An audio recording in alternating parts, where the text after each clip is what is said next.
Welcome to Suman TV. నేను మీ నవీన్. ఒక 20-25 సంవత్సరాల వెనక్కి వెళ్తే చాలా వరకు కూడా ఇంటి నిండా పిల్లలు ఉండేవాళ్ళు. అదేవిధంగా భార్యాభర్తల శృంగార జీవితం అనేది చాలా బాగుండేది. ఇప్పుడు అసలు ఒక పిల్లగాన్ని కనడానికే ఇబ్బందులు పడుతూ ఉంటారు. సో భార్యాభర్త కలవాలి అని అంటే ఇంటర్ కోర్స్కి బిఫోర్ వయాగ్రాలు వేసుకొని మరీ కలుస్తూ ఉన్నారు. అసలు ఈ పరిస్థితి ఎందుకు వచ్చింది?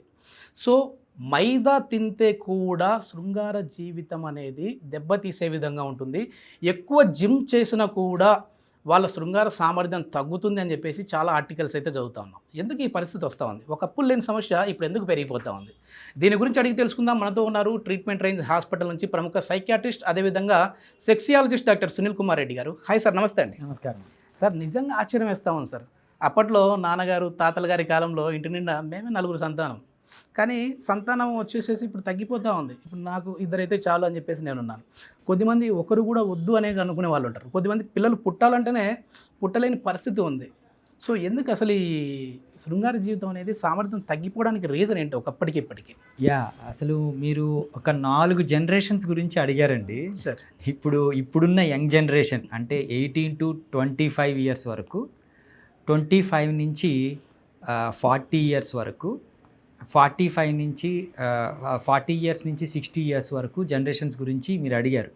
అందరిలో ఈ సెక్షువల్ ప్రాబ్లమ్స్ అంటున్నారు. అంటే అంటే సెటిల్ అయిన తర్వాత శృంగార జీవితంలో ఇబ్బంది పడి, ఆర్ ముందు పెళ్లి కాక ముందు సెక్షువల్ ఈ ఎరెక్టైల్ డిస్ఫంక్షన్ కానీ సెక్షువల్ డిస్ఫంక్షన్స్ కానీ ఉంటున్నాయని, ప్లస్ పెళ్ళైన తర్వాత ఆ సాంసారిక జీవితాన్ని సరిగా గడపలేక అండ్ అన్ని సెటిల్ అయిపోయి రిటైర్మెంట్ ఏజ్లో కూడా ఈ అంగస్తమన ప్రాబ్లంతో ఉన్న వాళ్ళ గురించి మీరు అడిగారు. సో అందులో చాలా డీప్గా వెళ్తే ఏంటి అంటే లైఫ్ స్టైల్ గురించి మాట్లాడారు. సార్ మేము ముందు ఇలా ఉన్నాం, ఇప్పుడున్నాం. సో మనం మీరు అన్నట్టు ఒక 30 ఇయర్స్ ముందుకు వెళ్తే, అంటే 2000కి ముందు 1980s ముందు మన పేరెంట్స్ కానీ వాళ్ళ తాతలు కానీ ఎలా ఉండేవాళ్ళు? ఫిజికల్ యాక్టివిటీ అంటే లైఫ్ స్టైల్లో ముఖ్య భాగం physical activity. Even female partner కూడా ఎలా ఉండేది? వాళ్ళు ఫర్ ఎగ్జాంపుల్ వాళ్ళు నీళ్లు మోసేవాళ్ళు. అంటే it's a typical example of pelvic exercises. మనం అంటే పిండి రుబ్బడం కానివ్వండి, అంట ఈ ఫిజికల్ యాక్టివిటీస్ అన్నీ వాళ్ళు తెలియకుండానే వాళ్ళ సెక్షువల్ హెల్త్ని బాగా ఇంప్రవైజ్ చేసేది. అంటే ఫర్ ఎగ్జాంపుల్ మనకి ఒక 1 కిలోమీటర్ నడవాలంటే ఇప్పుడు జాగింగ్ అని విడిగా టైం పెట్టుకొని వెళ్తున్నాం, కానీ ర్యాపిడో బుక్ చేసుకుంటాం. ఈ రోజుల్లో సింపుల్గా మనం ర్యాపిడో బుక్ చేసుకోవటము, ఇక్కడి నుంచి అక్కడ ఓన్ వెహికల్లో తీసుకొని వెళ్తున్నాం. సో ఫిజికల్ యాక్టివిటీ బాగా తగ్గిపోయింది. సో మన దైనందిక జీవితంలో ఈ లైఫ్ స్టైల్ యాక్టివిటీలో ఫిజికల్ యాక్టివిటీ తగ్గిపోవడం వల్ల ఏమవుతుందంటే, మెయిన్గా మనం యాజ్ అ సెక్షువాలజిస్ట్ నేను మెయిన్గా చెప్పాల్సింది, ఈ పెల్విక్ మజిల్స్ చాలా సెడెంటరీకి వచ్చేస్తాయి.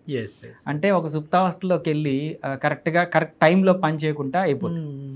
అండ్ ఫుడ్ యాక్టివిటీస్ మీరు అడిగారు సార్, ఈ విధంగా మైదా పిజ్జా బర్గర్లు తింటా ఉన్నారు కాబట్టి వీళ్ళకి పిల్లలు పుట్టలేదు అంటున్నారు. ఆశ్చర్యంగా ఉంది సార్. మైదా ఇది తీసుకోవడం వల్ల అంగస్తమన సమస్య ఎట్లా వస్తూ ఉంది అసలు? అవును, అంటే కొద్దిగా రీసెర్చ్లోకి వెళ్తే ఏంటంటే junk foods leads to erectile dysfunction, life style చేంజెస్లో అదొక మార్పు. మన ఫిజికల్ యాక్టివిటీతో పాటు మనం తీసుకునే ఆహారంలో కూడా ఇట్లాంటి సమస్యలు వస్తున్నాయని. సో మైదా ఏం చేస్తుంది అంటే బేసికలీ మన షుగర్ లెవెల్స్ని పెంచుతుంది. దాంతో పాటు లాంగ్ టర్మ్లో ఇలా తీసుకోవడం వల్ల వాళ్ళకి హెల్త్ ఇష్యూస్ వస్తాయి. అందులో ఫస్ట్ది మనము ఎరెక్టైల్ డిస్ఫంక్షన్గా పేర్కొనవచ్చు. సో ఈ జంక్ ఫుడ్స్ ఏం చేస్తాయంటే కోమార్బిడ్ కండిషన్స్ అంటాం కదా, మన బ్లడ్ లెవెల్స్లో షుగర్ను పెంచడం కానివ్వండి, ఆర్ ఈవెన్ బీపీ పెంచడం కానివ్వండి, థైరాయిడ్ లెవెల్స్ ఇష్యూస్ కానివ్వండి, ఇవన్నీ ఆహార పదార్థాలతో వస్తాయి కదా మన మెయింటెనెన్స్. సో ఈ మార్పులు కూడా జరుగుతున్నాయి. ఈ జనరేషన్స్ చూసుకుంటూ పోతే ఫస్ట్ ఏం తినేవాళ్ళు, ఇప్పుడు ఏం తినేవాళ్ళు, దానికి కిందకు వస్తే ఇప్పుడు జంక్ ఫుడ్స్ ఎక్కువ అలవాటు పడిపోయి మనము ఈ ఎరెక్టైల్ డిస్ఫంక్షన్ అనేది వస్తుంది.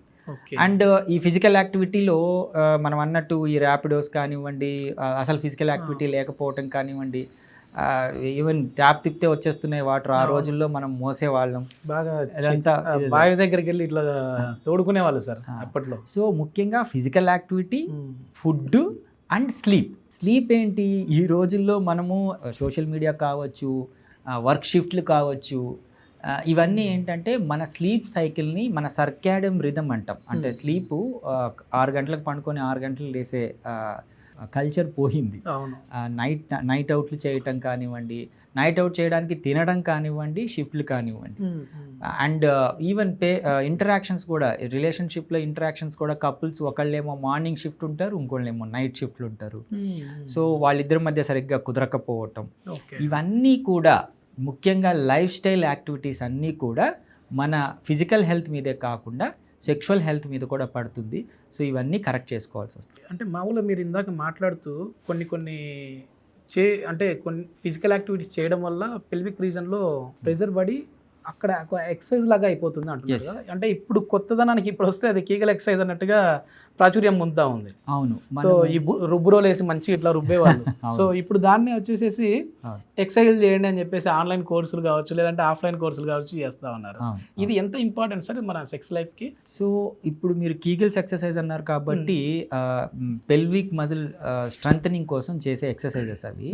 సెక్షువల్ డిస్ఫంక్షన్స్లో మనం కేటగరైజ్ చేసుకుంటే మేల్లో ఈ ఎరెక్టైల్ డిస్ఫంక్షన్ కావచ్చు, అంటే పురుషాంగ స్తంభన లోపాలు కావచ్చు, ప్రిమెచ్యూర్ ఎజాక్యులేషన్ అంటే శీఘ్రస్ఖలనం కావచ్చు, పర్ఫార్మెన్స్ యాంగ్జైటీ, ఇవన్నీ కూడా మనకు అంగానితో పాటు పెల్విక్ మజిల్స్ అంటే పెల్విక్ గడ్డలు ఉంటుంది కదా, మన నడుము మజిల్స్లో ఏవైతే ఉంటాయో వాటి మీద ఇంపాక్ట్ ఉంటుంది. సో ముఖ్యంగా ఈ పెల్విక్ మజిల్స్ స్ట్రెంథనింగ్ చేసుకోవడం వల్ల ప్రిమెచ్యూర్ ఎజాక్యులేషన్ని మనము అవాయిడ్ చేయొచ్చు.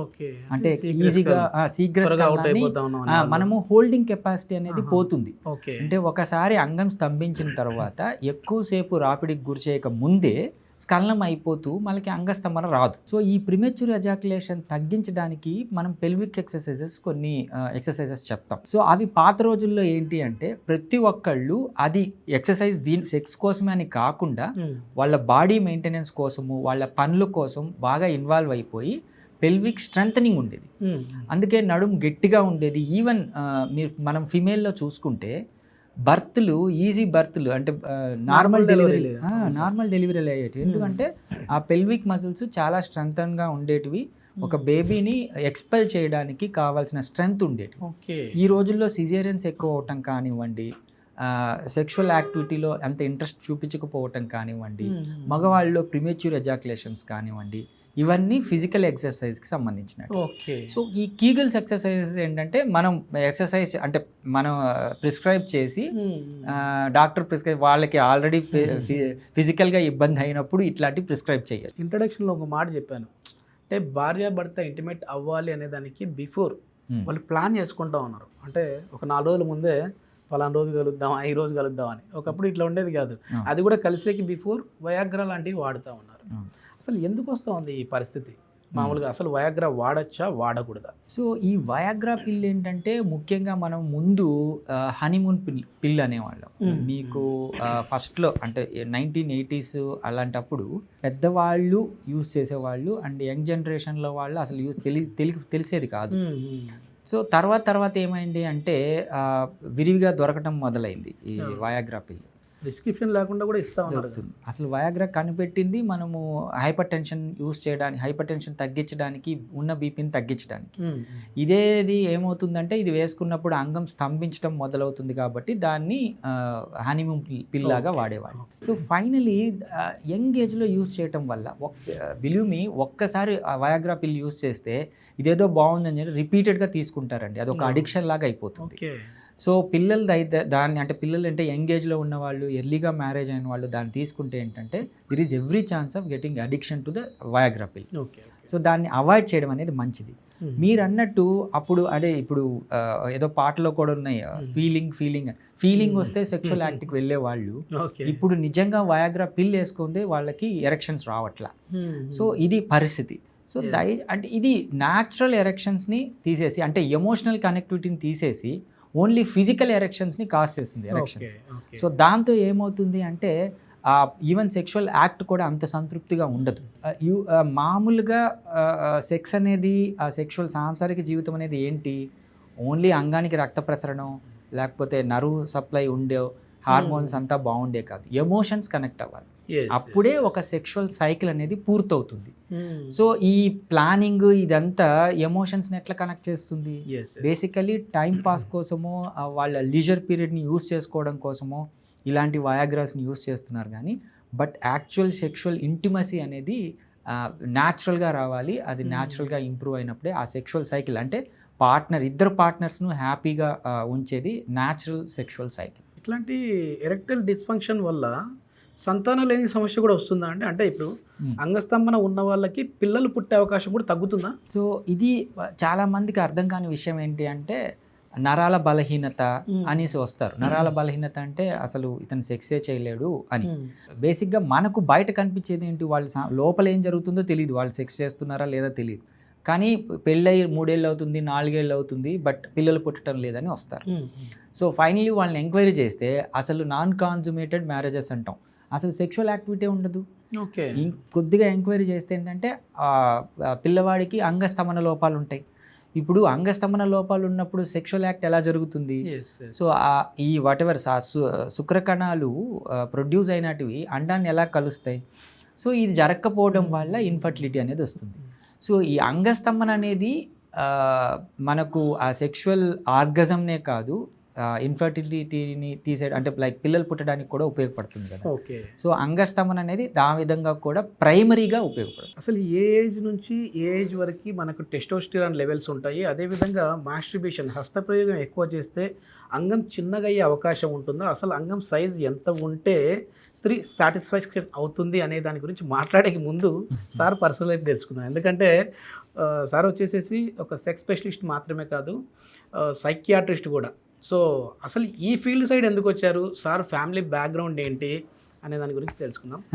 సార్ చెప్పండి సార్, అసలు ఫ్యామిలీ బ్యాక్గ్రౌండ్ ఏంటి? ఎందుకంటే ఒక డాక్టర్గా చాలామంది, అంటే ఒకప్పుడు సెక్స్ స్పెషలిస్ట్ అంటే సమరం గారే గుర్తుకొచ్చారు, ఇప్పుడు చాలామంది కూడా వచ్చారు. అంటే అందులో ఇప్పుడు ఈ జనరేషన్కి మీరున్నారు. మెయిన్ వచ్చేసి వయాగ్రా వద్దు, షాక్ వేవ్ ముద్దు అని చెప్పేసి ఒక నినాదంతో వెళ్తా ఉన్నారు. అసలు ఈ షాక్ వేవ్ అంటే ఏంటి, ఇటు సైడ్ ఎందుకు వచ్చారు, ఇవన్నీ మాట్లాడదాం సార్. ఫ్యామిలీ బ్యాక్గ్రౌండ్ ఏంటి సార్, ఎక్కడి నుంచి వచ్చారు? సో నేను నా సొంతూరు శ్రీకాళహస్తి అండి. సార్ శ్రీకాళహస్తి నుంచి నేను ఇటు హైదరాబాద్కి మూవ్ అవ్వడం జరిగింది. ఇట్స్ ఆల్మోస్ట్ 25 years బ్యాక్ నేను హైదరాబాద్ వచ్చేసాను. మధ్యలో యుఎస్కి వెళ్ళాను. యుఎస్కి వెళ్ళి అక్కడ ఎంఎస్ పబ్లిక్ హెల్త్ చేశాను. పబ్లిక్ హెల్త్ అంటే పబ్లిక్ స్పెషలిస్ట్, అంటే లైక్ జనాల్లో ఉండే ఈ రోగాలు ప్రివెన్షన్ దానికోసం చేశాను. సో మీరన్న ఆ సెక్స్ ఇంట్రెస్ట్ ఎలా వచ్చింది అనేది ఏంటి అంటే, ఎప్పుడైతే మనం ఎంబీబీఎస్కి ప్రిపేర్ అవుతుంటామో, మనము ఇంటర్మీడియట్లో కానీ నేను హాస్టల్లో ఉన్నాను. అది హాస్టల్ లైఫ్ నాకు ఫస్ట్. సో ఒక యంగ్ కుర్రోడు హాస్టల్లో ఉంటే యూజువలీ మనం సెక్షువల్ థింగ్స్కి ఎక్కువ వెళ్తాం. మనం నెక్స్ట్ మాట్లాడిపోయే మాస్టర్బేషన్ కానివ్వండి, ఈ సెక్షువల్ థింగ్స్ కానివ్వండి, అక్కడే మొదలవుతాయి. ఎందుకంటే మనం అదే పియర్ ఏజ్ పిల్లలతో ఉంటాం, అంటే సేమ్ ఏజ్ పిల్లలతో ఉంటాం.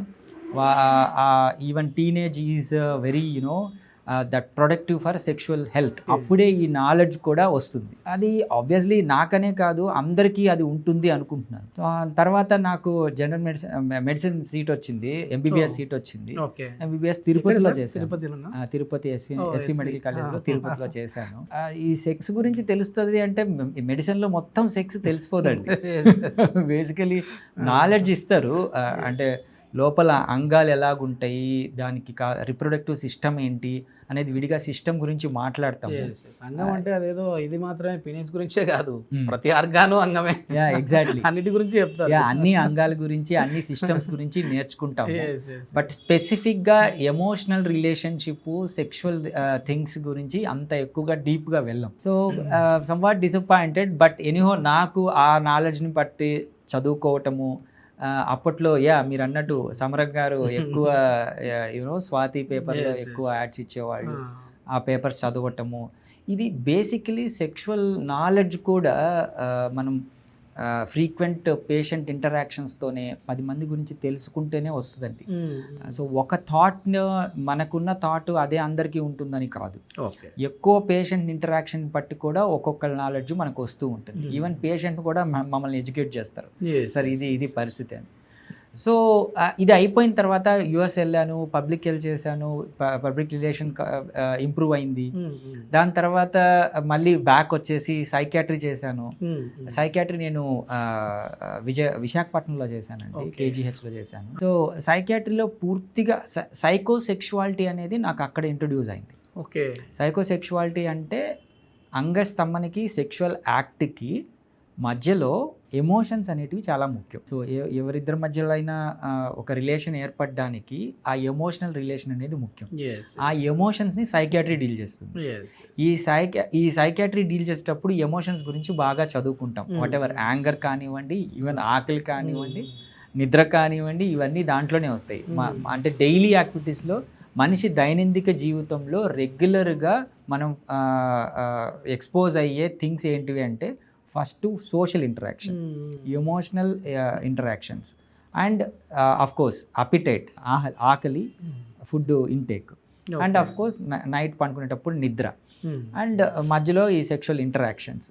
ఇవన్నీ కూడా నాకు సైకాట్రీ ఇన్డెప్త్ నేర్పించింది. So I'm satisfied. ఇంకా ఇన్డెప్త్ సెక్షువాలజీ ఉండడం వల్ల దాని మీద ఎక్కువ ఆర్టికల్స్ చదవటం కానివ్వండి, ప్రాక్టీస్లో కూడా ఒక క్వశ్చన్ అడగటం, సార్ మీ ఇబ్బంది ఏంటి అంటే వాళ్ళు మామూలుగా డిప్రెషన్, యాంగ్జైటీలు చెప్తారు కానీ ఎవరు పేషెంట్ డైరెక్ట్గా నాకు సెక్స్ ప్రాబ్లం ఉంది అని చెప్పేవాళ్ళు కాదు. సో నేను తర్వాత దాని ఇంపార్టెన్స్ తెలుసుకొనేసి అసలు పేషెంటే, క్లయింటే నా దగ్గర చెప్పట్లేదు, అసలు వాళ్ళకి తెలియాలి కదా, పబ్లిక్కి తెలియాలి కదా. ఫస్ట్ నాకు ఈ పబ్లిక్ స్పెషలిస్ట్గా ఒక పేరుంది, అండ్ సైకియాట్రిస్ట్గా పేరుంది, అండ్ సైకోసెక్షువాలిటీ నాకు ఉపయోగపడుతుంది అని దాని మీద వీడియోస్ ఇవ్వటం, ఎడ్యుకేట్ చేయటం జరిగింది. సో ఫైనలీ ఈ రోజు నేను ఏంటంటే per month more than 300 patients typically for sexual health కోసమే చూస్తున్నాను. I'm happy. ఒకప్పుడు అసలు ఈ సమస్య గురించి చెప్పాలంటేనే మొహమాట పడేవాళ్ళు కదా, మరి ఇప్పుడు ఎట్లా ఉంది సార్? అవును, ఇప్పుడు ముందు నేను ప్రాక్టీస్ చేసే కొత్తల్లో ఏంటి అంటే ఆల్రెడీ సెక్షువాలజిస్టులకి తిరిగి వాళ్ళే వచ్చేవాళ్ళు. అంటే కొత్త పేషెంట్లు నన్ను అప్రోచ్ అయ్యి చేసేవాళ్ళు కాదు. నేను స్పెషలిస్ట్ అని చెప్పేసి ఆల్రెడీ అన్ని పరీక్షలు చేయించుకొని, సార్ నాకు ఏమీ లేదు, ఎవరి దగ్గరికి వెళ్ళినా అన్నీ నార్మల్ అంటున్నారు, బట్ నాకు ఇట్లా ఎరెక్టైల్ డిస్ఫంక్షన్ వస్తుంది, ప్రిమెచ్యూర్ ఎజాకులేషన్ ఉంది, నేను టాబ్లెట్స్ వాడాను, వయాగ్రాలు వాడాను అని వచ్చేవాళ్ళు. కానీ రీసెంట్ టైమ్స్లో ఏంటి అంటే నేననే కాదు, సెక్స్ ఎడ్యుకేషన్ చాలామంది మొదలెట్టారు. ఈ సోషల్ మీడియాలో ఈజీ అవైలబుల్ వీడియోస్ ఉన్నాయి. సో దీంతో ఏమవుతుందంటే యంగ్ పిల్లలు, సో 18 to 25 ఏజ్ వాళ్ళు, బిఫోర్ మ్యారేజ్, వీళ్ళు వచ్చేసి నన్ను అప్రోచ్ అవ్వడం జరిగింది. మీరు అన్నారు కదా వయాగ్రా వద్దు, షాక్ వద్దు. సో ఈ కాన్సెప్ట్ ఏంటి అంటే జనాల్లో బాగా వెళ్ళింది. సో ఎందుకు అడిషనల్గా మెడికేషన్స్ వాడటము, నాకు న్యాచురల్ వేగా without pills, without medications, side effects లేకుండా, ఎటువంటి ఇబ్బంది కాకుండా న్యాచురల్ వేగా వెళ్తామని చెప్పేసి నన్ను అప్రోచ్ అవ్వడం జరిగింది. సో ఇవి నాకు చాలా పేషెంట్ క్లయింటేల్ని ఇచ్చాయండి. నా సెక్స్ ఎడ్యుకేషన్ కావచ్చు, నా వే ఆఫ్ ట్రీట్మెంట్ కావచ్చు, పర్సనల్గా వాళ్ళతో మీరు అన్నట్టు ఈ రీసెంట్ టైమ్స్లో కొద్దిగా సెక్స్ గురించి మాట్లాడటం కూడా ఇబ్బంది అయింది, తర్వాత డెవలప్ అయింది. ఆ ఫ్రీనెస్ అంటే క్లయింట్ ర్యాపో కావచ్చు, ఇవన్నీ నాకు ఫెచ్చింగ్ అయ్యాయి. మీ వీడియోస్లో చెప్పేవాళ్ళు, అంటే చాలా మామూలుగా ఇంటర్వ్యూస్ చేసేవాళ్ళు సార్ తోటి, అప్పుడు చెప్పేవాళ్ళు ఒక మనిషికి తిండి నిద్ర ఎంత అవసరమో సెక్స్ లైఫ్ అనేది కూడా చాలా ఇంపార్టెంట్, ఇది లేకపోయినా కూడా ఏదో ఒక ఫీలింగ్ అనేది ఉంటుంది, అట్లా అని చెప్పి ఇల్లీగల్ కాదు, లీగల్గా. సో ఫ్యామిలీ ఏంటి సార్, అంటే నాన్నగారు ఏం చేసేవాళ్ళు, ఇప్పుడు మీకు ఎంతమంది కిడ్స్? సో నాన్నగారు యాక్చువల్లీ వైశ్య బ్యాంక్లో ఉద్యోగి. ఓకే. సో ఆయన శ్రీకాళహస్తిలో ఉండేవాళ్ళు. తర్వాత ఇప్పుడు హీ పాస్డ్ ఆన్ 2009లో పాస్డ్ ఆన్. సో తర్వాత నేను యుఎస్ నుంచి వచ్చేయడం జరిగింది. నాన్నగారు లేకపోవడం వల్లే అమ్మ ఒక్కటే అయిపోయిందని వచ్చేసాను బ్యాక్. దాని తర్వాత నేను ఇక్కడే ఉన్నాను, గవర్నమెంట్ సర్వీస్ చేశాను. పిల్లలు నాకు ఇప్పుడు 2 ఆడపిల్లలండి. ఇద్దరు ఆడపిల్లలు. వాళ్ళ ఏజ్ మోర్ దెన్ 11 years ఒకళ్ళు, 9 years ఒకళ్ళు. So happy family. మనం ఇందాక చెప్పినట్టుగా అంటే మీ పర్సనల్ లైఫ్ తర్వాత కొన్ని టచ్ చేస్తా అన్నట్టుగా మాట్లాడుతున్నాం సార్. అసలు ఏ ఏజ్ అనేది కరెక్ట్ సార్ పెళ్లి చేసుకోవడానికి? ఎందుకంటే సంతానం లేని సమస్య అనేది ఏజ్ని బట్టి కూడా పెరుగుతూ ఉంటుందని చెప్పేసి విన్నాను. అసలు ఏ ఏజ్లో మనకు టెస్టోస్టెరాన్ లెవెల్ అనేది పీక్లో ఉంటుంది, ఏ ఏజ్లో తగ్గిపోతుంది? సో ఈ సెకండరీ సెక్షువల్ క్యారెక్టర్స్ డెవలప్ అయ్యేటప్పుడు టెస్టోస్టెరాన్ లెవెల్స్ ఇంక్రీజ్ అవుతా వస్తాయండి. అట్ ద పీక్ వచ్చేసి 18 to 20 ఇయర్స్ అప్పుడు చాలా పీక్ ఉంటాయి. ఇదే పీక్ మనకు కొంతమందికి 20 to 30 ఇయర్స్ వరకు మేనేజ్ అవుతాయి. ఓకే. సో ఆ తర్వాత ఈ ఏజ్ పెరిగే కొద్దీ టెస్టోస్టెరాన్ లెవెల్స్ కొద్దిగా తగ్గుతూ వస్తాయి. ఓకే. కానీ టెస్టోస్టెరాన్ లెవెల్స్ తగ్గిపోవడం వల్ల ఎరెక్టైల్ డిస్ఫంక్షన్ వస్తుందని కాదు. ఈవెన్ టెస్టోస్టెరాన్ తగ్గినా కానీ ఎరెక్టైల్ డిస్ఫంక్షన్ ఉండకపోవచ్చు, వాళ్ళకి ఎరెక్షన్స్ రావచ్చు. కానీ యంగ్ ఏజ్లో ఏంటి అంటే ఈ శుక్రకణాల ఉత్పత్తికి టెస్టోస్టెరాన్ ఉపయోగపడుతుంది. అండ్ ఆ మేల్నెస్, ఆ బోల్డ్నెస్ రావడానికి and even beard secondary sexual characters improve అవ్వడానికి టెస్టోస్టెరాన్స్ అన్ని విధాలుగా తోడ్పడుతుంది. రైట్ ఏజ్ ఏంటి సార్ పెళ్లి చేసుకోవడానికి? మన గవర్నమెంట్ ప్రకారము ఆడపిల్లల్లో అయితే 18 ఇయర్స్, మగవాళ్ళలో 21 ఇయర్స్. కానీ 30 తర్వాత చేసుకుంటారు కదా, మరి ఏంటి వాళ్ళ లైఫ్ ఎట్లా ఉండబోతా ఉంది? అంటే రీసెంట్ టైమ్స్ అనే కాదు, మనకు ఈవెన్ 2000 నుంచి మీరు గమనిస్తే మ్యారేజ్ ఏజ్ 30 దాటుతుందండి. అది మనం ప్రొఫెషనల్ కోర్సెస్లో జాయిన్ అయిన వాళ్ళు, ఈవెన్ ఇంజనీరింగ్ కానీ డాక్టర్స్ కానీ ఈవెన్ అదర్ కోర్సెస్లో జాయిన్ అయిన వాళ్ళు సెటిల్ అవ్వడానికి టైం తీసుకుంటున్నారు. అంటే బేసికలీ వాళ్ళు సంపాదన కావచ్చు, సెటిల్మెంట్ అని వచ్చిన అమ్మాయిని సెక్షువల్ యాక్ట్ కన్నా బాగా చూసుకోవడం అనే దాని మీద ఎక్కువ ఇంట్రెస్ట్ చూపిస్తున్నారు. సో ఫైనలీ ఏమవుతుందంటే లేట్ మ్యారేజెస్ అవుతున్నాయి. కానీ మీరు అన్నారు కదా సార్, దాంతో అయితే ఏకీభవించాను నేను. ఆ అమ్మాయిని బాగా చూసుకోవాలి కాబట్టి సంపాదించాలని అంటే దీనికి ఎక్కువ ప్రిఫరెన్స్ ఇవ్వలేదన్నారు కదా. ఒక ఆర్టికల్ చదివాను, అందుకు చెప్తా ఉన్నా నేను. భర్త సరిగా కోట్ల ఆస్తి, భర్త సరిగా లైంగికంగా ఆమెను చూసుకోలేదని చెప్పేసి డైవర్స్ తీసుకుంది. డబ్బులు ఉన్నాయి, అన్నీ ఉన్నాయి, కానీ భర్త నుంచి ప్రేమ అందుతూ ఉంది, అన్నీ బాగున్నాయి, కానీ శృంగార జీవితం సరిగా లేదు, నన్ను సరిగా చేయట్లేదు, కాబట్టి ఈజ్ నాట్ ఫిట్ ఫర్ అని చెప్పేసి డైవర్స్కి అప్లై చేసేసారు, విడిపోయారు. అవునండి, ఈ కేసులు నా దగ్గర కూడా వస్తున్నాయి. లైక్ వెల్ సెటిల్డ్ ఫ్యామిలీస్, అంత వాళ్ళకి ఫైనాన్షియల్గా ఎటువంటి ఇబ్బంది లేదు, but still they are suffering with kind of anxiety and ఈ సెక్షువల్ డిస్ఫంక్షన్స్. ఓకే. ఈ sexual dysfunctions direct cause for డైవర్స్లు అనేవి వస్తున్నాయి. బేసికలీ ఫస్ట్ సెక్షువల్ యాక్ట్ ఉండి మధ్యలో ఎలా తగ్గుతుంది? సో అంటే అతను మగతత్వానికి ప్రూవ్ చేసుకొని పిల్లలు పుట్టి తర్వాత కూడా he's not able to. Main 40 ఏళ్ళు దాటిన తర్వాత ఈ శృంగార సామర్థ్యం తగ్గుతుంది అని వింటా ఉంటాం కదా, నిజంగానే తగ్గుతుంది అంటే 40 ఏళ్ళ తర్వాత ఎందుకు తగ్గుతుంది ఒకవేళ తగ్గితే? సో ఇప్పుడు మనం ముందు 18 to 20 ఇయర్స్ 25 ఇయర్స్ మాట్లాడుకున్నాం, మీరు ఇప్పుడు 40 అడుగుతున్నారు కదా. సో 40 ఏజ్ ఏంటి అంటే potential age for all comorbidities. మనకున్న లైఫ్ స్టైల్లో మనం ముందు మాట్లాడుకున్నట్టు వాకింగ్, ఫిజికల్ యాక్టివిటీ సరిగా ఉండదు, స్లీప్ సరిగా ఉండదు, స్ట్రెస్ ఎక్కువ ఉంటుంది. ఇప్పుడున్న life tension life yeah stressful life ఉంటుంది. వీటితో ఏమవుతుందంటే వాళ్ళ ఫిజికల్ హెల్త్ ఇబ్బంది పడుతుంది. ఈ డయాబెటీస్లు కానీ ముందు 60 తర్వాత వచ్చేవి, ఇప్పుడు ఏంటంటే ఎర్లీగానే స్టార్ట్ అవుతుంది. అంటే డయాబెటిక్ అటాక్ అవుతా ఉన్నాయి. నేను ఇంకా 20 ఇయర్స్లో వస్తున్నాయి అంటే నాకు విచిత్రంగా అంటే ముందేంటి అంటే టైప్ 1 డయాబెటీస్ పిల్లల నుంచి వస్తుంది, మనం ఇన్సులిన్ మీద ఇప్పుడు 20లో టైప్ 2 డయాబెటీస్ అనేది వస్తుంది. అది స్ట్రెస్ ఇండ్యూస్డ్ కావచ్చు, రివర్సిబుల్ ఉంటాయి, బట్ వాళ్ళు ప్రీ డయాబెటిక్ అయిపోవటం నేను మామూలుగా బ్లడ్ టెస్ట్లు చేస్తున్నప్పుడు మాకు తెలుస్తుంది అనమాట. సో ఎర్లీ ఏజ్లో డయాబెటీస్లు వస్తున్నాయి. అదే 40 ఏజ్లో అయితే ఇంకా కన్ఫామ్గా ఆల్మోస్ట్ మనకు డయాబెటీస్ వస్తుంది.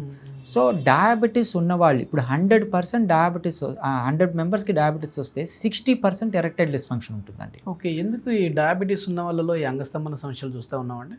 సో ఈ డయాబెటీస్ ఏం చేస్తుందంటే శరీరంలోని ప్రతి అంగంలోనూ బ్లడ్ సప్లై ఉంటుంది కదా, దాంట్లో షుగర్ లెవెల్స్ పెరిగిపోతాయి. ఓకే. సో ఎప్పుడైతే షుగర్ లెవెల్స్ పెరుగుతాయో బ్లడ్ సప్లై అనేది చిన్నగా తగ్గుతూ వస్తుంది. సో ఈవెన్ కిడ్నీ ప్రాబ్లమ్స్, కంటిలో రెటినా ఇష్యూస్, ఇవన్నీ కూడా diabetes increase, blood sugar levels increase అయితే వచ్చేటివి. కానీ ఇవి లాంగ్ టర్మ్ టైం తీసుకుంటాయి. హైపోగ్లైసీమియా వేరే, హైపర్ గ్లైసీమియా వేరే. షుగర్ పెరిగి అలాగే సస్టైన్గా ఉంటే ఏమవుతుంది అంటే అంగంలో కూడా చాలా మైక్రో రక్తం సరఫరా ఉంటుందన్నమాట. ఆ రక్త సరఫరాలకి అడ్డంకి వల్ల మనకి ఎరెక్టైల్ డిస్ఫంక్షన్ రావచ్చు. Okay okay. ఈ మైక్రో వెజల్స్లో ఉండకపోవడం వల్ల అంగానికి రక్త సరఫరా ఉండదు. ఓకే. సో అంగం స్టిఫ్గా ఉండాలంటే ఎక్కడి నుంచి వస్తుంది? బేసికలీ అంగానికి రక్త సరఫరా ఆ గష్ ఉంటేనే అంగం స్టిఫ్గా ఉంటుంది. ఓకే. ఆ స్టిఫ్నెస్ లేకపోవడానికి ఏంటి అంటే one of the reason diabetes. అలా అని అందరూ డయాబెటిక్స్ ఎరెక్టైల్ డిస్ఫంక్షన్ వస్తుందని కాదు.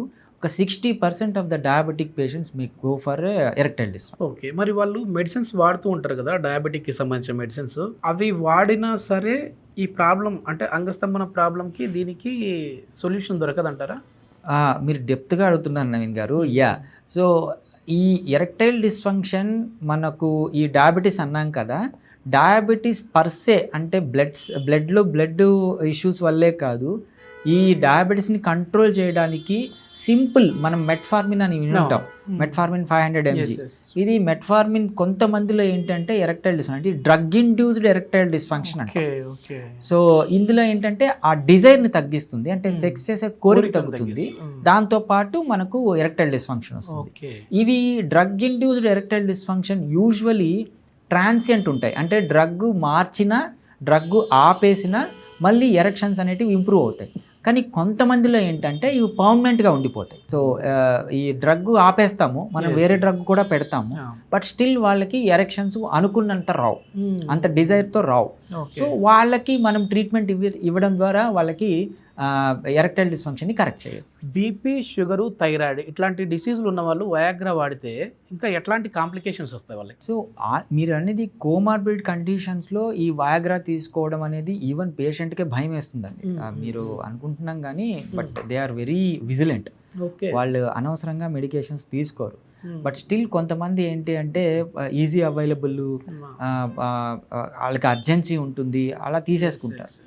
సో ఈ వయాగ్రా ఏం చేస్తుంది అంటే యాంటీ హైపర్టెన్సివ్, బీపీని తగ్గించడానికి వాడే మాత్ర, ఆల్రెడీ బీపీ యాంటీ హైపర్టెన్సివ్స్ వాడుతుంటారు. Combination of 2 drugs may lead to hypotension. అంటే బీపీ తగ్గిపోవటం అనేది ఒక ప్రమాదకరమైన థింగ్. కొంతమందికి హెడ్ఏక్ రావటం, ఇవి హార్ట్ బీట్ పెరగటం, అంటే పాల్పిటేషన్స్ అంటాము, ఆందోళనతో హార్ట్ బీట్ పెరగటం, ఇవి మళ్ళీ కాంబినేషన్ ఆఫ్ డ్రగ్స్ కొన్ని ఇబ్బందికరంగా ఉంటాయి, అంటే దాంట్లో సైడ్ ఎఫెక్ట్స్ ఉంటాయి. సో ఇట్లాంటివన్నీ సైడ్ ఎఫెక్ట్స్కి వాళ్ళు లీడ్ అవ్వచ్చు. కొంతమంది అంటే భయపెట్టడం కాదు, there is a chance of heart attacks, అంటే ఎంఐ రావటం, మయోకార్డియల్ ఇన్ఫెక్షన్స్ రావటం, ఈవెన్ సివిఏ పెరాలసిస్ రావటం, ఇలాంటివి కూడా జరుగుతాయి. అంటే వాళ్ళు డోసేజ్ మించి వేసుకోవటం, రెగ్యులర్గా వాడటం, దాని మీద ఆధారపడటం, ఇవి కూడా కైండ్ ఆఫ్ సైడ్ ఎఫెక్ట్. మళ్ళీ ఇప్పుడు మనం టీనేజ్ దగ్గరికి వద్దాం సార్. ఎందుకంటే చాలామంది కూడా మీరు హస్తప్రయోగం చేసుకుంటా ఉన్నారా, అయితే మీ అంగం చిక్కిపోతుంది, మీరు హస్తప్రయోగం చేసుకుంటా ఉన్నారా, అయితే మీ వీర్యం మొత్తం వెళ్ళిపోతా ఉంది, మీరు సన్నబడిపోతారు, మీకు ఈ ప్రాబ్లమ్స్ అంటుంటారు కదా. నిజంగానే మాస్టర్బేషన్ అంటే హస్తప్రయోగం చేస్తే అంగం చిన్నగా అవుతుందా? అసలు ఈ మాస్టర్బేషన్ గురించి పెద్ద ఒక మిత్ ఉందండి, ఒక సిన్ అంటాం. అదే మాస్టర్బేట్ చేస్తే అదొక పాపం అని కూడా ప్రచారంలో ఉంది. అందుకే టీనేజర్ దగ్గరికి వద్దాం సార్ అన్నాను, ఎందుకంటే వాళ్ళే ఎక్కువ కొంచెం చేసుకోవాలన్నా వద్దా, ఒకవేళ చేసుకుంటే రోజుకి ఎన్నిసార్లు చేసుకోవాలి, వారానికి ఎన్నిసార్లు చేసుకోవాలి, ఒక డాక్టర్ ఏమో మంచిది అంటాడు, ఒక డాక్టర్ ఏమో చిన్నగా అయిపోద్ది అంటాడు, ఏది కన్ఫ్యూజన్ అనుకుంటా ఉంటాడు. ఇది అదే మీరు ఫస్ట్ మిత్ ఏంటి అంటే అసలు చేసుకోవడం అనేది పాపం అని కల్చరల్గా కొన్ని ఇష్యూస్ ఉన్నాయి. అసలు మాస్టర్బేషన్ చేయకపోతే అన్మ్యారీడ్ వాళ్ళు హౌ టు వాళ్ళ అర్జున్ ఎలా తీర్చుకుంటారు, సెల్ఫ్ సాటిస్ఫాక్షన్ ఎలాగ వస్తుంది? సో మాస్టర్బేషన్ తప్పు కాదు, ఇదేమి పాపం కాదు, అది తెలుసుకొని ఉండాలి, బట్ దాని మీదే ఆధారపడకూడదు. అంటే ప్రతిరోజు నేను 4 సార్లు చేసుకున్నాను సార్, 5 సార్లు చేసుకున్నాను సార్, దానివల్లే నాకు ఇలాగ అయింది సార్ అంటే. సో దయచేసి ఈ మాస్టర్బేషన్ అనేది ఒక హ్యాబిట్ లాగా చేసుకొని దాని మీద ఆధారపడిపోవటం, దాన్ని పోర్న్ లింక్ చేసుకోవటం, ఇవన్నీ ఇబ్బంది అండి. సో ఇంకో క్వశ్చన్ మీరు అడిగింది ఏంటి అంటే మాస్టర్బేషన్ చేసుకోవడం వల్ల సన్నగా అయిపోతుందా అని అంటారు. సో మాస్టర్బేషన్ టెక్నిక్స్ ఏంటి అంటే అంగానికి రాపిడి కలిగించడం ద్వారా ఆ సెల్ఫ్ స్టిమ్యులేషన్లో మనం స్ఖలనం అనేది జరుగుతుంది కదా. సో ఈ సెల్ఫ్ స్టిమ్యులేషన్ అనేది మనం ఇచ్చే ప్లెజర్ని బట్టే ఉంటుంది. సో ఏమవుతుంది అంటే తనకు తాను సొంతంగా ప్లెజర్ ఇవ్వటం వల్ల అంగానికి ఫుల్ ఫ్లెడ్జ్డ్ రక్త ప్రసరణ రాకుండానే స్ఖలనం అయిపోతుంది. So there is a chance of సన్నబడిపోవటం. కానీ అంటే దీనివల్లే డైరెక్ట్గా అదే కారణం అని చెప్పలేము. రోజుకి ఎన్నిసార్లు మంచిది అంటారు మీరు చెప్పిన సో యూజువలీ నేను రోజు అడ్వైస్ చేయను, నా క్లయింట్స్కి నేను చాలా వీడియోస్లో కూడా నేను ఎడ్యుకేట్ చేయడం అనేది జరిగింది. సో వీక్లీ వన్స్ అనేది ఓకే, బట్ డైలీ జరిగితే ఏమవుతుంది అంటే somehow other way we're linked to porn అండి. రోజు సెక్షువల్ యాక్ట్, రోజు మాస్టర్బేషన్కి వెళ్తున్నాడు అంటే there is a porn addiction. అంటే ఫోన్ చూసి సెల్ఫ్ స్టిమ్యులేషన్ చేసుకునేసి వాళ్ళు మాస్టర్బేట్ చేసుకుంటుంటారు. సో దాన్ని అవాయిడ్ చేయాలి అంటే వీలైనంత వరకు మాస్టర్బేషన్ తగ్గించాలి, సో దట్ వాళ్ళ ఇంట్రెస్ట్ పోర్న్ మీద తగ్గుతుంది. సో ఫైనలీ ఏమవుతుంది అంటే వీళ్ళకి పోర్న్ అడిక్షన్ వచ్చేస్తుంది. అంటే పోర్న్ చూడకుండా ఒక రోజు కూడా వాళ్ళు నైట్ నిద్రపోలేరు, మాస్టర్బేట్ చేసుకోకుండా పడుకోలేరు. సో ఫైనలీ వీళ్ళు రియల్ సెక్స్ని ఎంజాయ్ చేయడం ఇబ్బంది అయిపోతుంది. అంటే రియల్ సెక్స్ అంటే ఏంటి, ఒక అమ్మాయి ముందర ఉన్నప్పుడు అంగస్తంభన అనేది రాదు. సో పోస్ట్ మ్యారేజ్ తర్వాత, అంటే మ్యారేజ్ తర్వాత వాట్ ఎవర్ ఫస్ట్ నైట్ అనొచ్చు, దాని తర్వాత కావచ్చు, పోర్న్ మీద డిపెండెన్సీ అని వచ్చేస్తుంది. అంటే మళ్ళీ పోర్న్ చూస్తే కానీ అంగం స్తంభించడం లేదు. సో దీన్ని పోర్న్ ఇండ్యూస్డ్ ఎరెక్టైల్ డిస్ఫంక్షన్ అంటాము. ఇదేమవుతుంది అంటే వాళ్ళు పోర్న్ చూసుకుంటారు, మళ్ళీ మాస్టర్బేట్ చేసుకుంటారు, స్ఖలనం అయిపోతుంది, మళ్ళీ పోర్న్ చూసుకుంటారు, మళ్ళీ ఎరెక్షన్ వస్తుంది, అప్పుడు సెక్షువల్ యాక్ట్కి వెళ్తున్నారు, అప్పుడు పర్ఫార్మెన్స్ యాంగ్జైటీ వస్తుంది, సెక్స్ చేయలేకుంటున్నారు. సో ఈ నాన్ కాన్సుమేటెడ్ మ్యారేజెస్లో ఇవి కూడా వన్ ఆఫ్ ద రీజన్. అసలు మన బాడీలో వీర్యం అనేది ఏ విధంగా ఉత్పత్తి అవుతుంటుంది అసలు? ఎందుకంటే ఈ హస్తప్రయోగం వల్ల ఈ వీర్యాన్ని బయటికి తీయడం వల్ల మీకున్న ఎనర్జీ శక్తి మొత్తం పోతుంది అని కూడా కొద్దిమంది అంటుంటారు. అంటే ముఖ్యంగా మనం చెప్పాలంటే ఒక డాక్టర్నో, ఒక సంస్థనో, లేదంటే ఒక డిపార్ట్మెంట్ని మనం అనట్లేదు. ముఖ్యంగా ఇది మనం ఎక్కువ నాటు వైద్యం కావచ్చు, ఆయుర్వేదం కావచ్చు, యునాని కావచ్చు, ఇట్లాంటి డాక్టర్స్ చెప్తుంటారు ఇవి మీకు చాలా అవసరము. సో ఈ వీర్యం అనేది బయటికి పోతే మీ శక్తి తగ్గిపోతుంది అంటారు. మీరు అలోపతిలో ఏం చెప్తా ఉన్నారు? నిజంగానే వీర్యం బయటికి పోతే శక్తి తగ్గుతుందా? అదేవిధంగా వీర్యం అనేది ఎట్లా ఉత్పత్తి అవుతుంటుంది? అసలు మీరు చెప్పకనే ఒక డిసీజ్ గురించి చెప్పేశారండి. కూరూస్ డిసీజ్ అని ఒకటి ఉంటుంది. ఇది ఇండియన్ సబ్ కాంటినెంట్లో సౌత్ ఇండియాలో ఏంటి అంటే వీర్యం ఎంత పోతే అంత బక్క చిక్కిపోతాము, మనకు పిల్లల తర్వాత పుట్టరు అని ఒక మిత్ ఉంది. అంటే ఇది యునానినో ఆయుర్వేదిక్కో ఎవరో ఇంప్లై చేశారని కాదు, బేసికల్గా మన కల్చర్లోనే ఈ థాట్ ఉంది, ఈ మిత్ ఉంది. అంటే అది మిత్, టిపికల్ మిత్. నేను ఇది క్లారిటీ సైంటిఫిక్గా చెప్పాలంటే మిత్ మిత్ అది. ఎందుకంటే మనము స్ఖలనం చేయకపోయినా చేసిన శుక్రకణాలు అది ప్రొడ్యూస్ అవుతూనే ఉంటాయి, బయట వెళ్తూనే ఉంటాయి. అందుకే నైట్ స్ఖలనం అయిపోతుంటుంది. ఎందుకు అంటే ఎక్కువ శుక్రకణాలు ప్రొడ్యూస్ అయిపోవడం వల్ల స్టోరేజ్ కెపాసిటీ తగ్గి అది బయట వెళ్ళిపోతూ ఉంటుంది. అది మన సెల్ఫ్ స్టిమ్యులేషన్ లేకపోయినా, మాస్టర్బేట్ చేయకపోయినా నైట్లో స్ఖలనం అయిపోతూ ఉంటుంది. సో దానికి స్ఖలనం అయిపోవడానికి, మన బక్క చిక్కిపోవడానికి సంబంధం లేదు. మరి ఇది ప్రోటీన్ కదా సార్, ఇది ప్రోటీన్ వెళ్ళిపోతూ ఉంటే ఎలాగా అంటే ఎనర్జీ లెవెల్స్ తగ్గిపోతాయి, నేను చాలా వీక్ అయిపోతున్నాను అంటే అది మిత్ వల్ల ఏంటి అంటే పాపం వీళ్ళు డిప్రెషన్కి వెళ్ళిపోయి, సెక్షువల్ యాక్ట్ తగ్గిపోయి, అసలు ఎరెక్షనే రాకుండా స్ఖలనం చేయలేక ఇట్లాంటి కేసులు కూడా వస్తుంటాయి. భయం, అది సెక్షువల్ యాక్ట్కి వెళ్ళాలంటే నేను బక్క అయిపోతానేమో, నేను ఇంకా సన్నగా అయిపోతానేమో, వాళ్ళు డిస్మార్ఫిక్ సిండ్రోమ్ అంటాం, అంటే నా శరీరం మారిపోతుంది స్ఖలనం చేసే కొద్దీ అని భయంలోకి వెళ్ళిపోతారు. సో ఇది మిత్గా గమనించి స్ఖలనం చేసుకోవడం, ఈవెన్ డైలీ సెక్షువల్ యాక్ట్ ఉన్నా కానీ అతను బక్కగా ఏం అయిపోడు.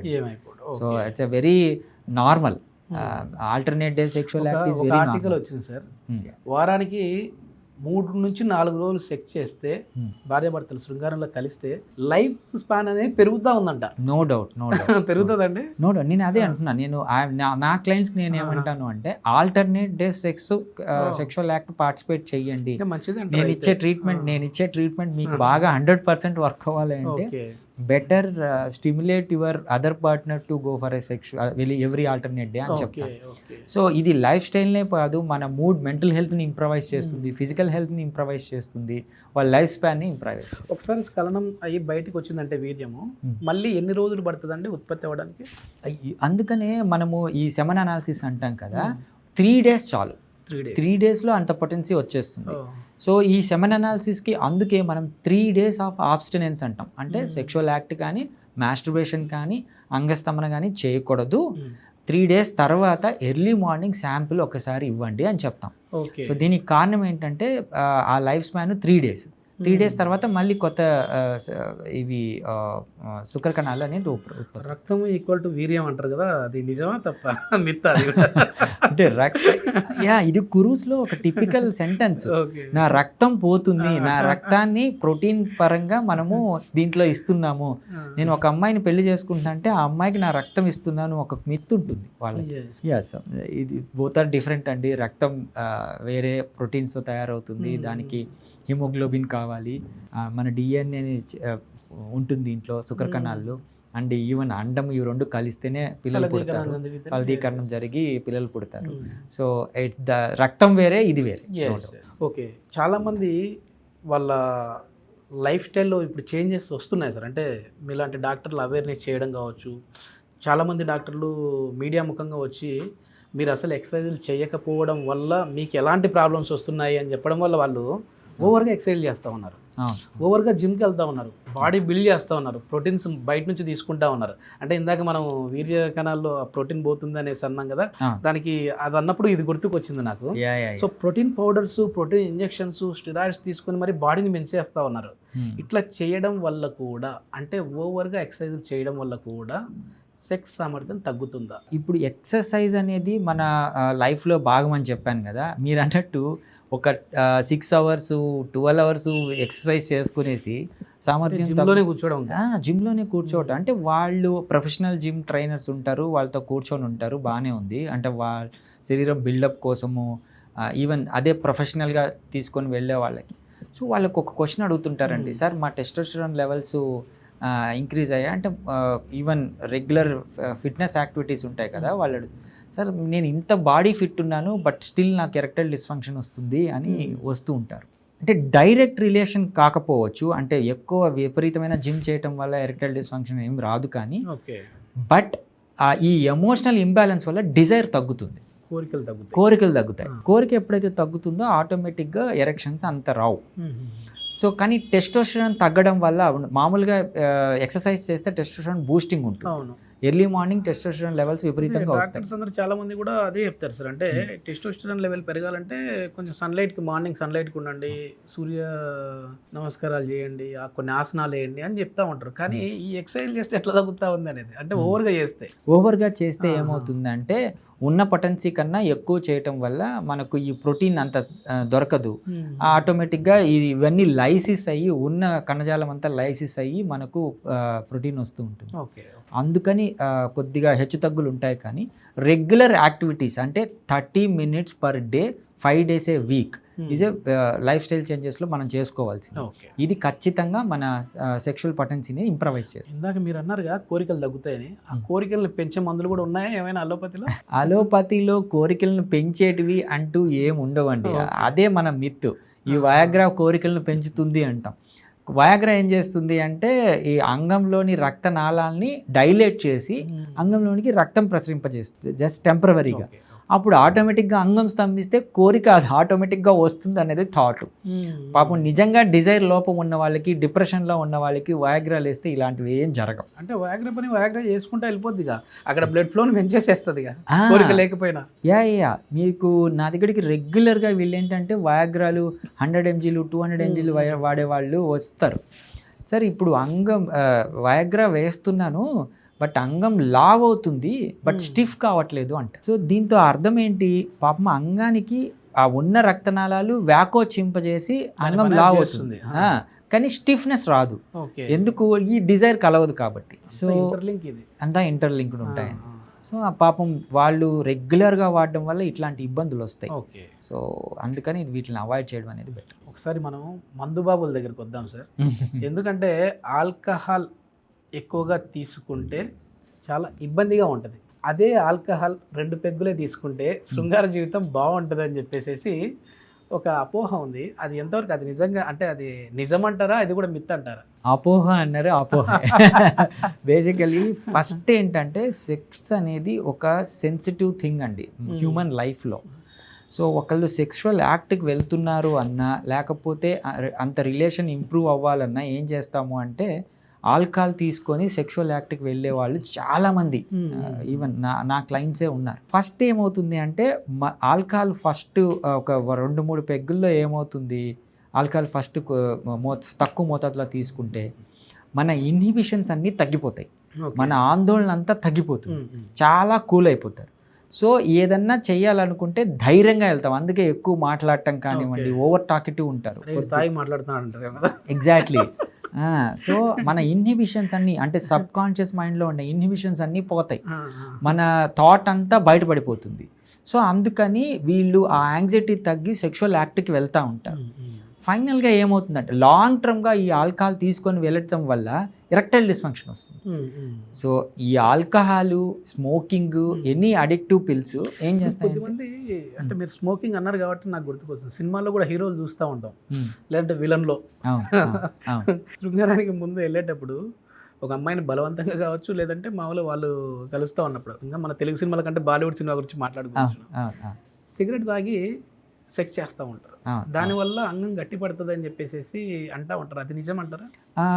యాక్చువల్లీ ఈ నికోటిన్ ఏం చేస్తుంది అంటే కొద్ది గొప్ప బ్లడ్ నాళాలని డైలేట్ చేస్తుందండి, బట్ డైరెక్ట్ లింక్ ఉండదు, వ్యాసోడైలేటర్గా పనిచేస్తుంది. అందుకే బీపీ తగ్గుతుంది సిగరెట్ తాగిన తర్వాత నికోటిన్తో.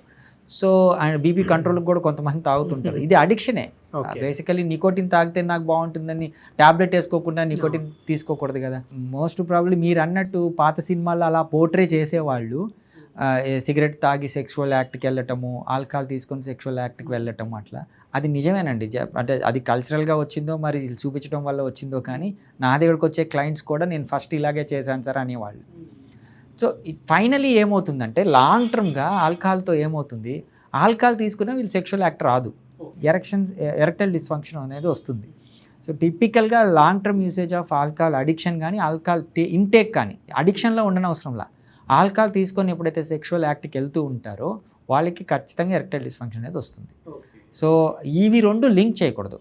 పోర్న్, మాస్టర్బేషన్ ఎలా లింక్ చేయకూడదు, ఆల్కహాల్ సెక్షువల్ యాక్ట్ లింక్ చేయకూడదు. ఇంకోటి సార్, మనం సైజ్ గురించి మాట్లాడదాం ఇప్పుడు. ఎందుకంటే చాలామంది మీరే అనుకుంటాం, మనం ఒక ఇంటర్వ్యూ చేసినప్పుడు అన్నారు వాళ్ళ భర్త అంగం సైజు చిన్నగా ఉందని చెప్పేసి తను మెచ్యూర్గా ఆలోచించి వాళ్ళ భర్తను మీ దగ్గరికి తీసుకొని వచ్చి సార్ సైజ్ పెంచండి అని చెప్పేసి అడిగారని చెప్పేసి అన్నారు ఒక ఇంటర్వ్యూలో. అంటే దానికి ఇంటర్లింక్ ఏంటంటే బెంగళూరుకి సంబంధించిన ఒక ఐటీ ఎంప్లాయీ వాళ్ళ భార్య ఇల్లీగల్ అఫైర్ పెట్టుకుందని చెప్పేసి తను సూసైడ్ చేసుకున్నారు. దాని రీజన్ ఏంటి అని చెప్పేసి అతను చనిపోయిన తర్వాత మళ్ళీ పోలీస్ ఎంక్వైరీలో తెలియదు ఏంటంటే మా భర్త సరిగా చేయట్లేదు, ఆయన సైజు కూడా చిన్నగా ఉంది అంగం సైజు, కాబట్టి నేను వేరే వాళ్ళకి ఇదయ్యాను అని చెప్పేసి అన్నారు. ఇప్పుడు ఆమె జైలుకి వెళ్ళింది, పిల్లలు అనాథలు అయిపోయారు, ఆయన చనిపోయాడు. సో అసలు సైజ్ అనేది ఎంత ఉండాలి, నిజంగా సైజ్ అనేది మ్యాటరా? సో ఈ అంగం సైజు సెక్షువల్ యాక్ట్కి నిజంగా మ్యాటర్ కాదండి. అండ్ ఆ రీసెర్చ్లో కూడా అదే తెలియదు. కానీ పార్ట్నర్ ప్రిఫరెన్స్ మీద ఉంటుంది. అంటే రీసెర్చ్లో ఏం తేలింది అంటే క్వశ్చన్స్ అడుగుతారనమాట ఫీమేల్స్ని, అడిగితే దేశాల్లో ఇట్లా రీసెర్చ్ జరుగుతూ ఉంటాయి. సో ఇది కాలిఫోర్నియా యూనివర్సిటీలో జరిగింది. వాళ్ళు ఏంటి అంటే ఒకటి సైజు అండ్ విడ్త్, అంటే అంగం యొక్క చుట్టుకొలత, సర్కంసెషన్ అంటాం కదా దాన్ని, లావు. సో 90% వాళ్ళు ఏంటంటే సైజ్ ఇంపార్టెన్స్ అని తేలింది, 85% ఏమో విత్ అవసరం అని తేలింది. సో ఇది పార్ట్నర్ ఇంపార్టెన్స్. కానీ యూజువలీ సెక్షువల్ యాక్ట్ అంటే ఇతను మగవాడు అంగస్తంభన వచ్చిన తర్వాత ఎంజాయ్ చేయడానికి size is not at all A matter. ఎందుకంటే వాళ్ళు ఆ ఫిమేల్ ఇంటిమసీ, ఆ రొమాన్స్ కావచ్చు, ఫోర్ ప్లే కావచ్చు, ఈ అంగస్తంభన వచ్చిన తర్వాత సెక్షువల్ యాక్ట్ కావచ్చు, ఆ రెజల్యూషన్ స్టేజ్ కావచ్చు, రెజల్యూషన్ వచ్చిన తర్వాత వాళ్ళిద్దరి మధ్య ఇంటిమసీ కావచ్చు, ఇవన్నీ మ్యాటర్స్. సో కానీ ఇది ఎలా పోర్ట్రేట్ అవుతుంది అంటే అంగం లావుగా ఉంటే బాగా సెక్స్ చేయగలరు, లేకపోతే పొడవుగా ఉంటే సాటిస్ఫాక్షన్ లెవెల్స్ ఎక్కువగా ఉంటాయి అనేది ఒక మిత్. ఈవెన్ గ్రీక్, మీరు సైజ్ మ్యాటర్ అని చెప్పేసి ఒక మామూలుగా సెర్చ్ చేస్తే గ్రీక్స్లో కూడా చిన్నదే ఉంటుంది, బట్ దే ఎంజాయ్ మోర్ అన్నట్టు ఉంటుంది. సో ఇవన్నీ ఒక సెక్షువల్ యాక్ట్కి ఓన్లీ సైజు విడ్త్ కాదండి, వాళ్ళిద్దరి మధ్య ఇంటిమసీ, లవ్, వాళ్ళిద్దరి మధ్య ఆ ఫోర్ ప్లే, వాళ్ళిద్దరూ ఎంత లోపలికి కలిసి ఉన్నారు అనే దాన్ని బట్టి ఉంటుంది. ఒక Okay. సెక్షువల్ యాక్ట్ మొత్తం అట్లా Okay. డిఫైన్ చేస్తాం. సో సింపుల్గా మనం ఇది కానీ ఎస్ మీరు అన్నట్టు ఉమెన్ ఒకవేళ సైజు గర్తు మీద ఆధారపడుతుంది అంటే పాపం ఆ అబ్బాయికి ఇబ్బంది. మనం ఎంత ఎక్స్ప్లెయిన్ చేసినా ఈవెన్ ఇద్దరిని కూర్చొని పెట్టి నేను కౌన్సిలింగ్ చేస్తాను, కపుల్ థెరపీస్ కూడా జరుగుతాయి. జరిగినప్పుడు సార్ ఏదైనా పర్వాలేదు కొద్దిగా పెంచండి. సో ఆబ్వియస్లీ సార్ అట్లాంటివి అంటే పెంచే మార్గాలు ఉన్నాయా? అంటే ఈ రోజుల్లో ఇంప్లాంట్స్ వరకు వెళ్తున్నారు కదండి. Okay, ఇది okay. ఎక్కడ మనం తగ్గటమే అంటే సెక్షువల్ యాక్ట్లో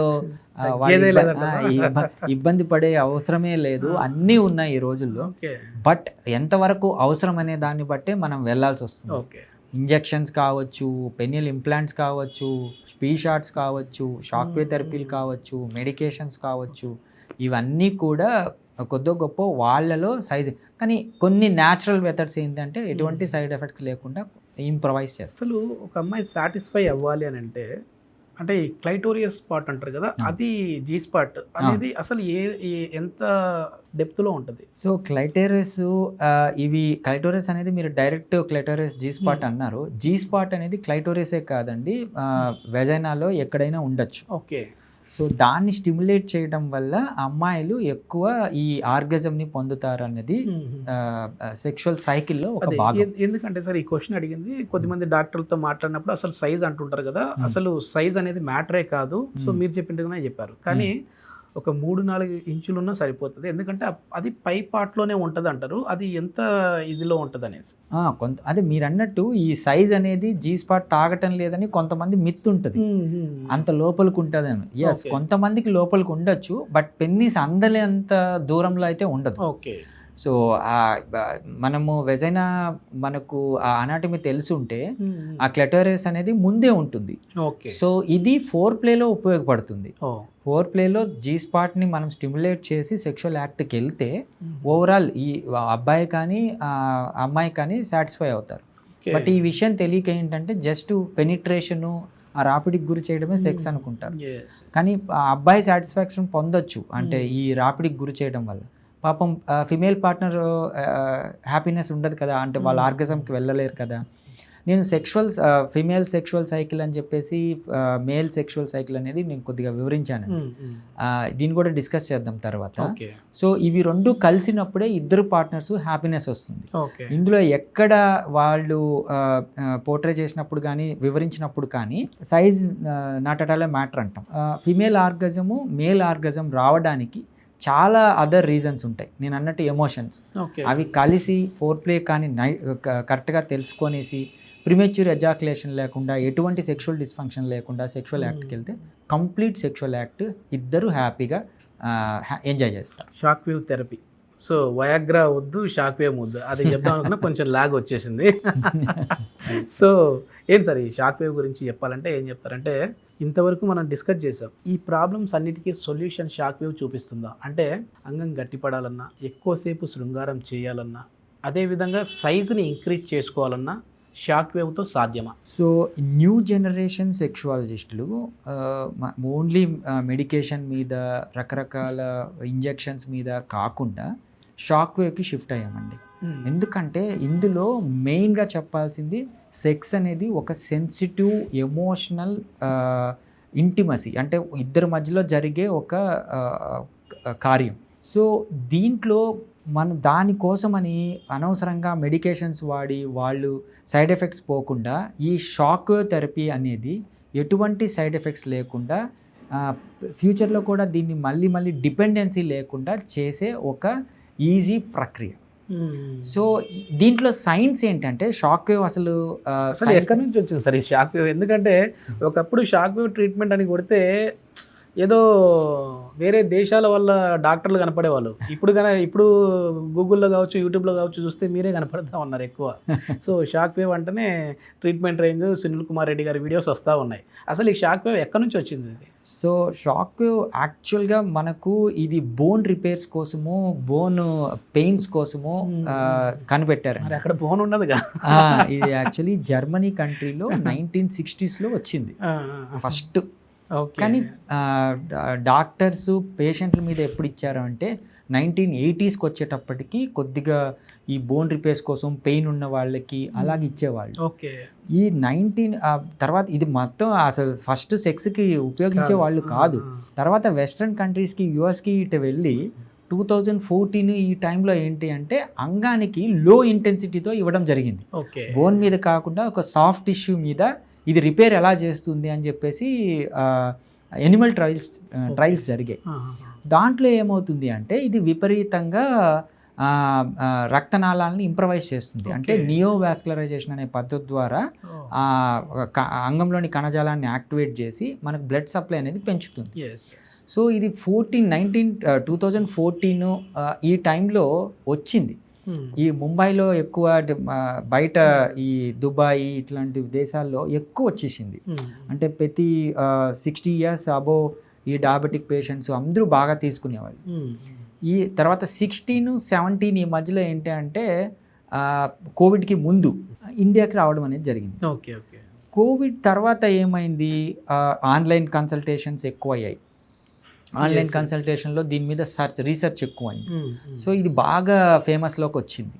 సో హైదరాబాద్లో కూడా 1918 తర్వాతే బాగా ప్రాచుర్యంలోకి వచ్చింది. ఇప్పుడు ఇంకా షాక్ వేవ్ బాగా, అంటే దాని మీద రీసెర్చ్ అయిపోయి క్లియర్గా పబ్లిక్ ట్రయల్స్ అయిపోయి ఎటువంటి సైడ్ ఎఫెక్ట్స్ లేవు, మళ్ళీ ఫ్యూచర్లో ఇబ్బంది పడటం లేదు అని చెప్పేసి తెలిసిపోయిన తర్వాత ఇది బాగా ప్రాచుర్యంలోకి వచ్చింది. ఎట్లా వర్క్ చేస్తూ ఉందండి ఇది? మామూలుగా ఈ అంగం గట్టిపడడానికి దీనికి ఎట్లా ఇంటర్లింక్ కుదిరితే? బేసిక్గా అంగం అంటే పురుషాంగ స్తంభాల కంటే ఎరెక్టైల్ డిస్ఫంక్షన్కి ప్రైమరీ కాజ్ ఏంటి అంటే రకరకాల ఇష్యూస్ ఉండొచ్చు. అంటే వాళ్ళకి డయాబెటీస్లు, హైపర్ టెన్షన్లు, రక్త ప్రసరణలో ఇబ్బందులు, హార్ట్ అటాక్లు, long term bed ridden patients ఇలాంటివి ఉండొచ్చు.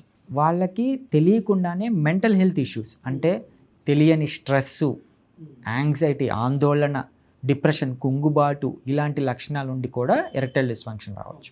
కానీ ప్రైమరీగా ఇవి ఉండొచ్చు, వాటికి ఆల్రెడీ ట్రీట్మెంట్ తీసుకుంటుంటారు. కానీ ఎరెక్టైల్ డిస్ఫంక్షన్ క్యూర్ కాదు.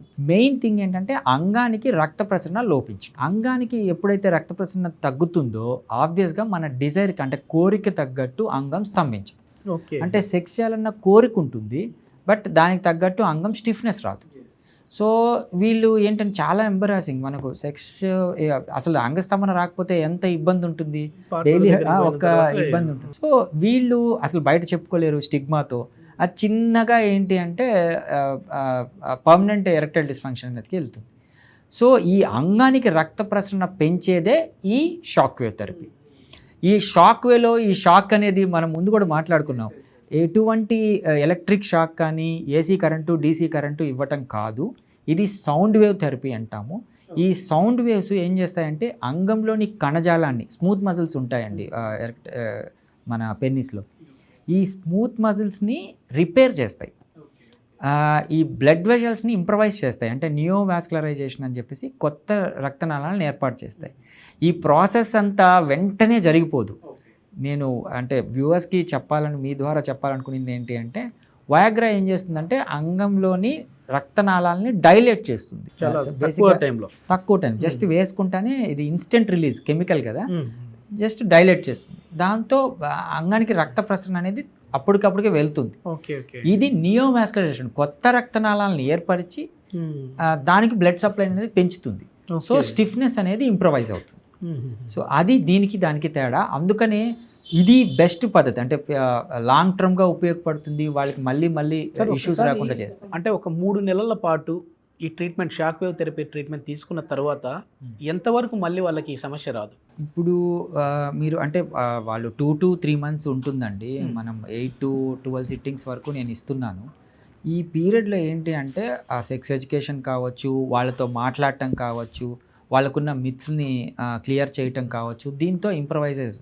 సో ఇది పర్మనెంట్ ట్రీట్మెంట్. సో అలా అని ఇప్పుడు షుగరు, బీపీ, దానికి మెడికేషన్స్ వాడుతున్న వాళ్ళు ఏంటంటే ఒకసారి ఈ 2 months 3 months ట్రీట్మెంట్ తీసుకున్న తర్వాత వాళ్ళకి 2 to 5 years, అంటే అందరికీ ఒకేలాగా ఉండదు. కొంతమందికి 2 years వరకు వాళ్ళకి అసలు ఎటువంటి ఇబ్బందులు లేకుండా హ్యాపీగా ఉంటారు. కొంతమంది 5 years వరకు బాగానే లీడ్ చేస్తారు. దాని తర్వాత మళ్ళీ రావడం అనేది జరుగుతుంది. కానీ యంగ్ పిల్లలు ఉంటారు కదా, యంగ్ పిల్లల్లో ఫస్ట్ మనం ఈ షాక్ వేవ్ థెరపీ ఇచ్చిన తర్వాత వాళ్ళకి లైఫ్ లాంగ్ ఉంటుంది, వాళ్ళకి ఏం కోమార్బిడిటీస్ ఉండవు, హ్యాపీగా వాళ్ళ సెక్షువల్ యాక్ట్ని ఆ శృంగార జీవితాన్ని హ్యాపీగా గడుపుతారు. సార్ చాలా వరకు కూడా ఒకప్పుడు ఈ సమస్య గురించి వచ్చి చెప్పాలంటే భయపడేవాళ్ళు, మనం స్టార్టింగ్లో కూడా చెప్పాము.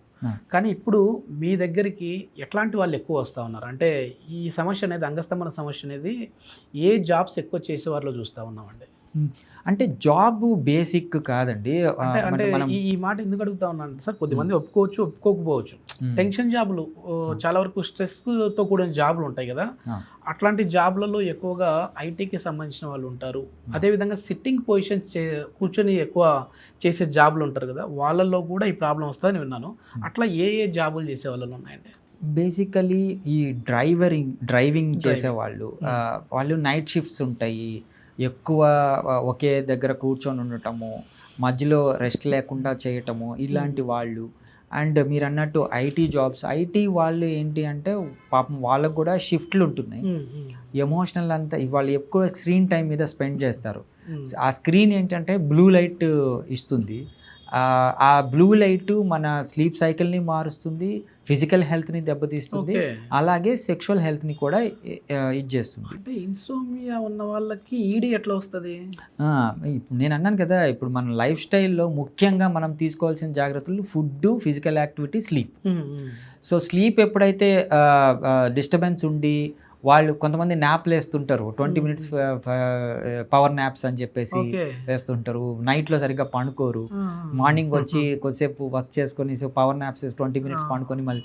సో ఇవన్నీ స్లీప్ డిస్టర్బెన్స్ కిందకే వస్తాయి. సో ఈ స్లీప్ డిస్టర్బెన్స్ అయితే ఎప్పుడు ఉంటుందో వాళ్ళు ఎమోషనల్గా కనెక్ట్ కాలేరు.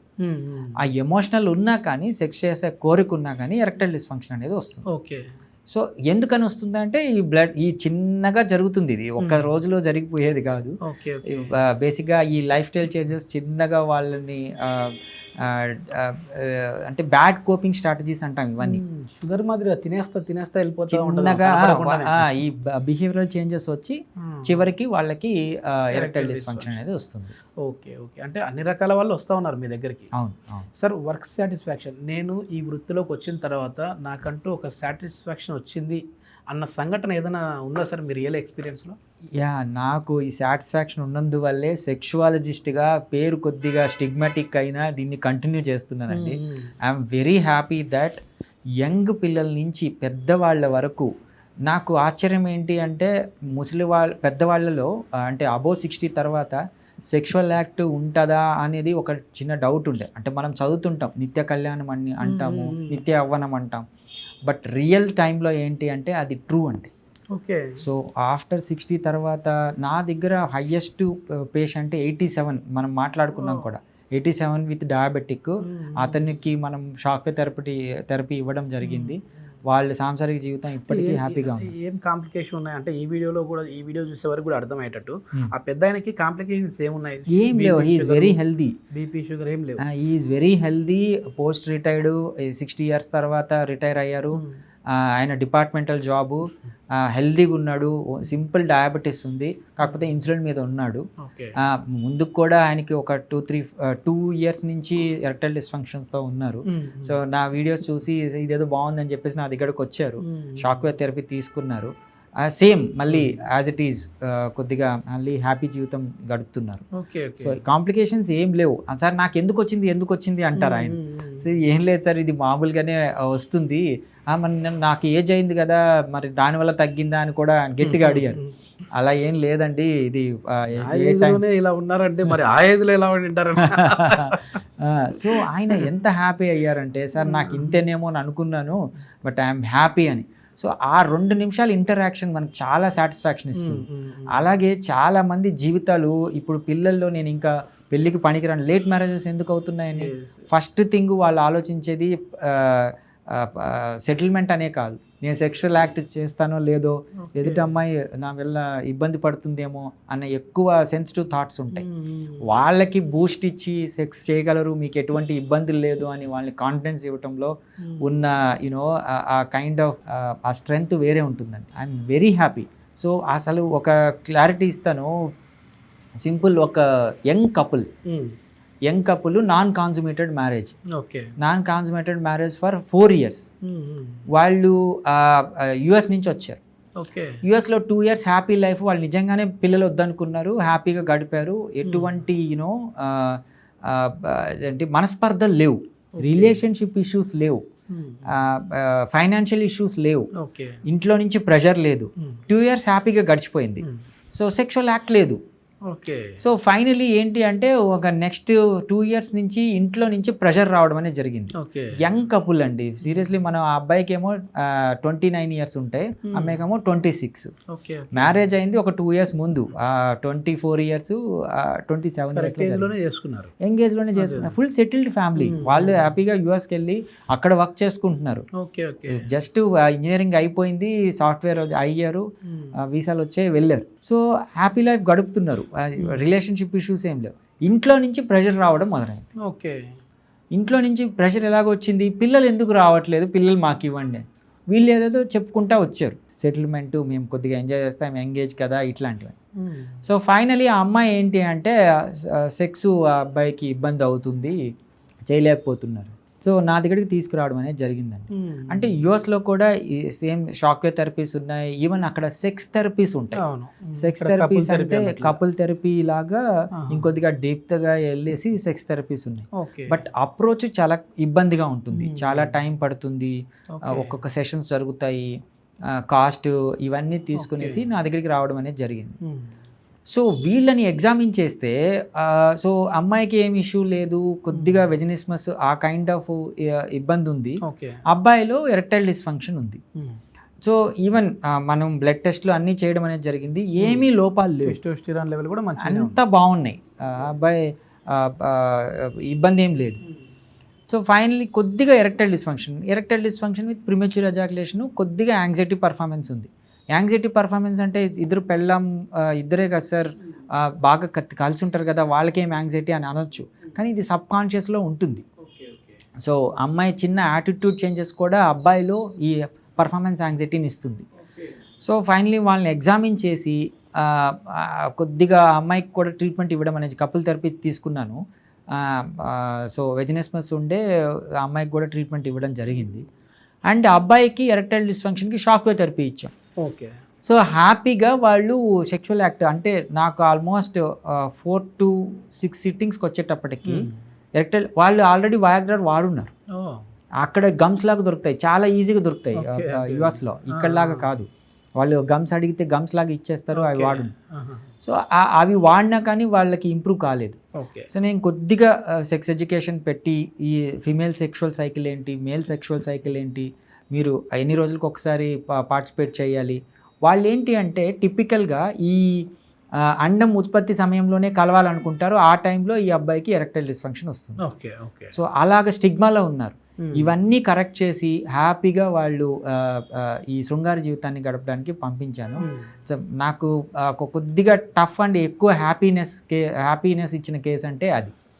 బయట కేసు నాకు అక్కడ పరిస్థితులు కూడా తెలుసు కదా, యుఎస్లో ఉన్నాను కాబట్టి అక్కడ పరిస్థితులు కూడా తెలుసు. అట్లాంటి దగ్గర మన ఇండియన్స్ ఎంత ఇబ్బంది పడతారు. సో వాళ్ళని ఇక్కడికి రంపించి నేను ట్రీట్మెంట్ ఇవ్వడం, వాళ్ళు హ్యాపీగా ఇప్పుడు సాంసారిక జీవితం గడపడం. కిడ్స్ అండ్ వాళ్ళ పిల్లలు ఇంకా లేరు, but yeah they are happy. Okay. ఇది మొత్తానికి చాలా వరకు కూడా వర్క్ సాటిస్ఫాక్షన్ అయితే అనిపించింది అక్కడ. సో ఇంకోటి ఆఫ్ ది రికార్డ్ నాతో మాట చెప్పారు సార్, అంటే ఒక కేసు ఇట్లాంటిదే, సూసైడ్ వరకు వెళ్ళాడు ఒక అబ్బాయి, ఆ అబ్బాయికి ఉన్న ప్రాబ్లం వల్ల అన్నారు. దాని ఏంటి సార్ ఇన్ డెప్త్ గా? సో యాజ్ ఎ సైకియాట్రిస్ట్ నేను ఏంటి అంటే డిప్రెషన్ని ఫస్ట్ కనిపెట్టేస్తామండి.